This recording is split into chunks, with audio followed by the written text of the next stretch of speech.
নমস্কার বন্ধুরা, সুমিস ফুড ক্রিয়েশনসে আপনাদের সকলকে স্বাগত জানাই। মাত্র কয়েকটি উপকরণ দিয়েই খুব সহজে আজ বানিয়ে নেব ঢাকাই খাজা। এই ঢাকাই খাজা খাওয়ার জন্য মেলাতে যেতে হবে না, বাড়িতেই ঝটপট বানিয়ে নিতে পারবেন এই ঢাকাই খাজা। এই খাজা দেখতে এবং খেতে দুটোই বেশ ভালো লাগে, একেবারে মচমচে, খাস্তা আর রসালো। তাহলে চলুন ঢাকাই খাজা বানানো শুরু করে ফেলি। এই ঢাকাই খাজা বানানোর জন্য আমি একটা পাত্রের মধ্যে নিয়ে নিচ্ছি পরিমাণ মতো ময়দা। আপনারা ময়দাটা কমিয়ে কিংবা বাড়িয়েও নিতে পারেন। এবার এই ময়দার মধ্যে দিয়ে দিচ্ছি স্বাদ মতো লবণ, আর দিয়ে দিচ্ছি কিছুটা পরিমাণ সাদা তেল।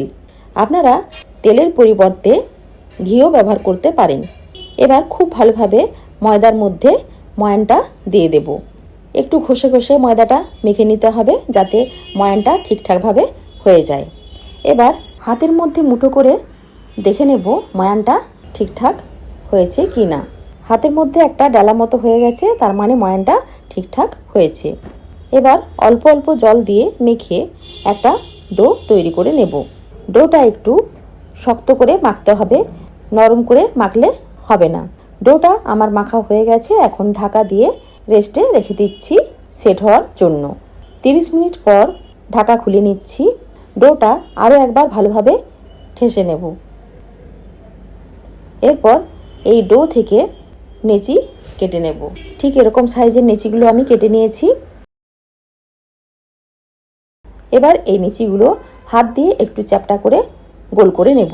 তারপর চাকতিতে ময়দা ছড়িয়ে বেলে নেব। একটা বড় সাইজের রুটি আমি বেলে নিয়েছি। ঠিক এরকম একটা পাতলা রুটি হবে, খুব একটা মোটা রুটি হবে না। এবার একটা মিশ্রণ তৈরি করে নেব। আমি একটা বাটির মধ্যে নিয়েছি 2 চামচ ময়দা। এই ময়দার মধ্যে দিয়ে দিলাম কিছুটা পরিমাণ সাদা তেল, তারপর চামচ দিয়ে খুব ভালোভাবে মিশিয়ে নেব। ঠিক এরকম একটা মিশ্রণ তৈরি হয়েছে। এবার এই মিশ্রণটা রুটির ওপর খুব ভালোভাবে মাখিয়ে নেব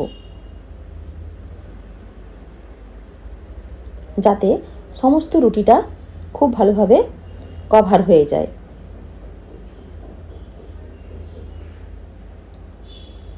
মিশ্রণটা রুটির মধ্যে মাখানো হয়ে গেছে। এবার শুকনো ময়দা কিছুটা রুটির উপর ছড়িয়ে দিলাম। তারপর হাত দিয়ে খুব ভালোভাবে ময়দাটা মাখিয়ে নিচ্ছি রুটির ওপর। মাখানো হয়ে গেছে। এবার একটা ছুরি দিয়ে রুটির মাঝখান থেকে একটা সাইডে কেটে নিচ্ছি। এবার একটা কোণ ধরে এভাবে আস্তে আস্তে করে রোল তৈরি করে নেব। খুব সাবধানে রোলটা তৈরি করতে হবে, একটু ধৈর্য নিয়ে আস্তে আস্তে করে রোলটা তৈরি করে নেব।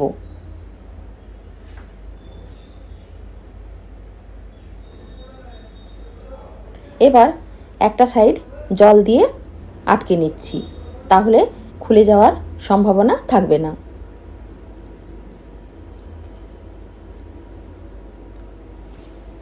এভাবে একটা কোন আইসক্রিমের মতো তৈরি হয়ে গেছে। এবার উপরের সাইডটা এভাবে মুড়ে নিচ্ছি।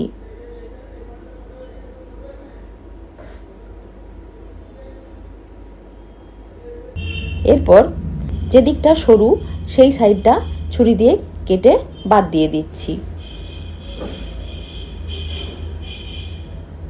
তারপর ওই কাটা অংশটাতে একটু তেল দিয়ে দিচ্ছি।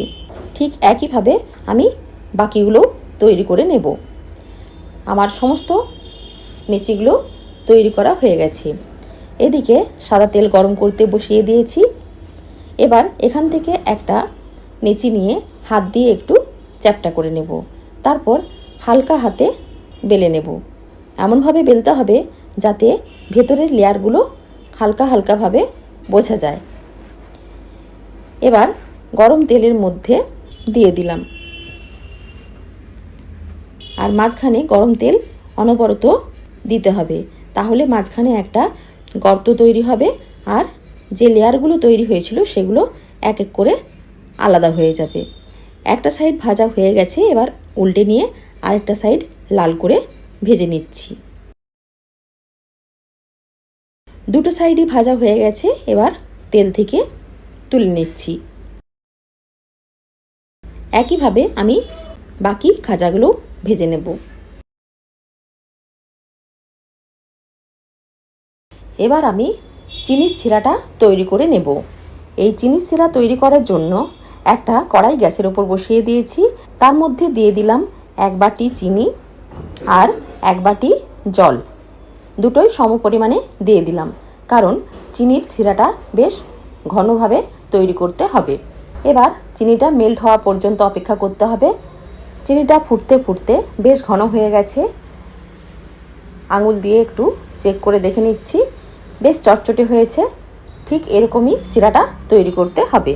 এবার গ্যাস অফ করে দিচ্ছি। এবার এই গরম শিরার মধ্যে আগে থেকে তৈরি করে রাখা একটা খাজা ডুবিয়ে দিচ্ছি। উল্টে পাল্টে চারিদিকে চিনির শিরাটা লাগিয়ে নেব। তারপর চিনির শিরা থেকে খাজাটা তুলে নেব। একইভাবে আমি বাকি খাজাগুলো চিনির শিরার মধ্যে ডুবিয়ে নেব। দেখলেন তো কত সহজে কম সময়ের মধ্যে ঢাকাই খাজা বানানো হয়ে গেল। আপনারাও এইভাবে বাড়িতে ঢাকাই খাজা বানিয়ে খাবেন, খেতে দারুণ লাগে। আর আমার ভিডিও যদি ভালো লেগে থাকে তাহলে অবশ্যই লাইক, শেয়ার ও সাবস্ক্রাইব করতে ভুলবেন না। ধন্যবাদ।